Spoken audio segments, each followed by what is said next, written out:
Well, a Fox SA viewer thought she was being warned about unusual activity on her account, but the call she got wasn't from her bank. Instead, it was from scammers who eventually tricked her into giving them access to thousands of her hard-earned cash. And she's not alone. Fox SA's Darian Trotter has a scam warning in tonight's Problem Solver report.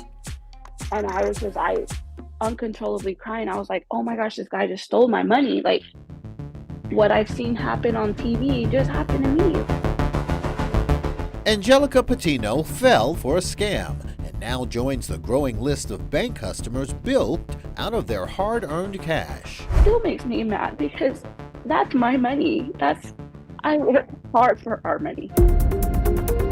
Like a growing number of bank customers, it all started with a phone call and a familiar name on the caller ID. It said USAA. The USAA ID is the only reason Angelica says she answered. She was on the road with her kids, driving from Lubbock to San Antonio, and figured if USAA was calling, it had to be important. They had all my information. They had my address. They had my phone number, they had my login information. And so I really thought I was talking to USAA.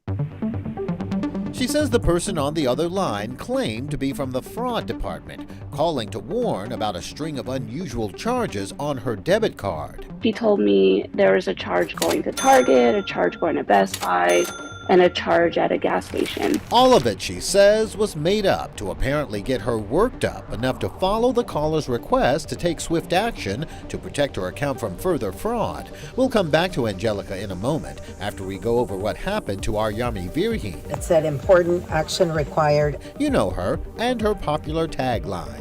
And remember, you can run, but you can't hide from Fox SA viewers. Yeah, her. Well, look at what she got via text. It looks like an urgent fraud warning from USAA asking Yami to review her employer information. But take a look at this line that reads, associated with U account. If improper use of grammar wasn't a red flag, the fact that Yami is not a USA member sure was. So she turned it over to me.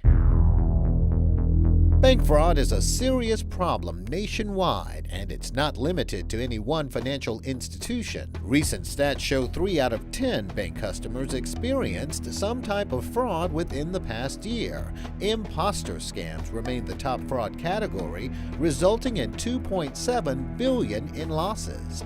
It's when bad guys pretend to be from your bank's fraud department, the government, a tech support expert, or a relative in distress, which is how Angelica was targeted. Before she knew she was tricked, she was grateful for the fraud alert. I'm thanking this guy, and he's like, oh yeah. He was like, I'm here for you, anything you need. In order to protect her account, she says the man on the line talked her into removing the compromised card from her wallet and Apple Watch. Next, to see if the removal was successful, he had her first try to transfer $2,000 to her Apple Cash balance. It went through. And he's like, really? It was supposed to deny it. So he had her try again, this time $1,400, and it too went through. A third transfer, though, for $900 was declined. And I said, okay, now it stopped it. He's like, okay, good, that's what we want. Next, the man had her transfer the combined $3,400. After convincing her the old routing and account numbers were compromised, he conveniently provided her new numbers to make the transfer. But that money did not go into her account. Then I asked him, I was like, why does my savings account only say $200? And then he hung up on me.